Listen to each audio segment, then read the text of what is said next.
Hey guys, Chris from Flow Brackets. Today we're working on an Audi RS6. Now this is a C7 facelift and we're going to show you how to get rid of this big ugly box. We replace it with our miniature Plinth delete kit.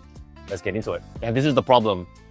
Audi RSs are famous for the honeycomb grille, but it's covered by this gigantic box. It doesn't suit Victorian number plates, even if you have like a standard issue slimline. So let's remove everything and replace it with our miniature version. Simple to do, just take with the plates and the 2 screws behind it and everything will lift up and drop out. Now the customer is already running our signature bracket, and to release these, just undo the 2 scrub screws and pry from the back to release it from the bracket.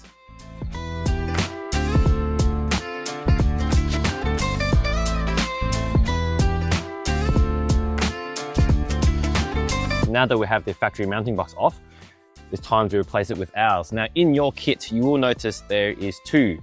So you've got a little one, which sits in between the 2 mounting points. Now you're gonna need this if you're running small plates like this, because the plates are smaller than the mounting points. So that's one you're gonna use, and I'll show you how to install it.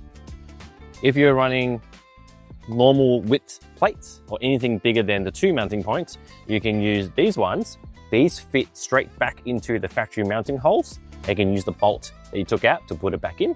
So in this case, we'll be installing Victorian signature plates. Now these are smaller or in between the 2 mounting holes. So we're going to install the shorter one and I'll show you how to get that done. Installing this is easy.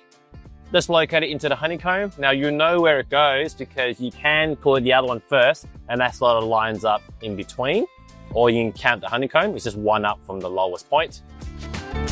What I like to do is just pre-mark the hole so you know where the location is on the grill, and I'll drill it out with a tiny drill bit.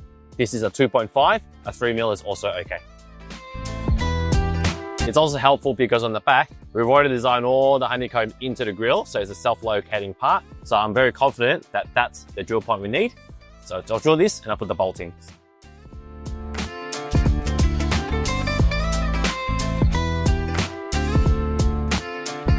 Now that we have the plinth fitted to the car, it's time to match up your bracket to suit your number plate. What that means is, because it's a 2-part mounting solution, you need a plinth to match the car and a bracket to match your number plate style. So if you're gonna run, say, Heritage, you grab your Heritage bracket that bolts on so your number plates can attach to that. We have pretty much a bracket to suit every plate in Australia. In this case, we're gonna be fitting Victorian signature slims, and we've got a bracket to match. So I'm gonna attach this to this, and then this can clip on. So installing brackets is easy. It's the same thing with pretty much every bracket. There's going to be 2 pairs of mounting holes on the plinth.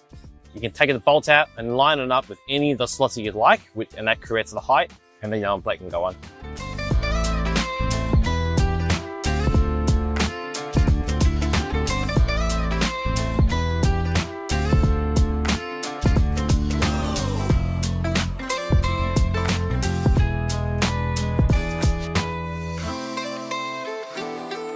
And that's how you get rid of the big ugly factory mounting box you get from Audi and clean it up to get a nice floating look like this. Just remember, you need 2 parts, a plinth to suit the car and a bracket to suit your number plate style. And the second thing is the plinth does come with 2 sizes. You do get both.